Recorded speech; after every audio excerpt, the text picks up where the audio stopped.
مين بيقول الحق ومين جاسوس. جمع فريق من 4 أو أكتر عشان هنلعب دور أوفلاين ومش محتاجين غير موبايل واحد.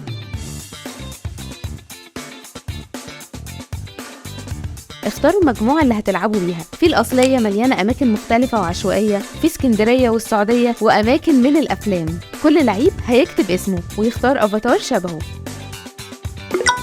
كل دور هتختاروا تلعبوا قد ايه. عدوا الموبايل على بعض عشان كل حد هيدوس على الشاشة ويعرف دوره. لو طلعت جاسوس خليك جاسوس في نفسك بجد ومثل عليهم انك بتقول الحق. وخلوا بالكم محدش يشوف معاكم. اسألوا بعض ومش هنوصيكم، عايزين أسئلة توقع اللعيبة. انت رايح هناك شغل ولا زيارة؟ أجازة. وخلوا الرد بذكاء، ما تسهلوش على الجاسوس يعرف يجيب المكان. واحنا مش ناسيينكم برضه وكاتبين لكم أسئلة مساعدة. لو عرفتوا مين الجاسوس مش لازم تستنوا الوقت يخلص، واعملوا تصويت على طول. أكتر شخص تصوتوا عليه هيطلع بره حتى لو مظلوم. لو حصل تعادل بين شخصين في الأصوات قدامهم دقيقة يوقعوا بعض.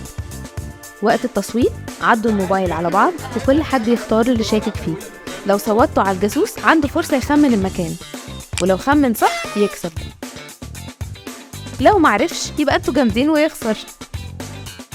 لو انت لوحدك وعايز تلعب مفيش حاجة هتمنعك.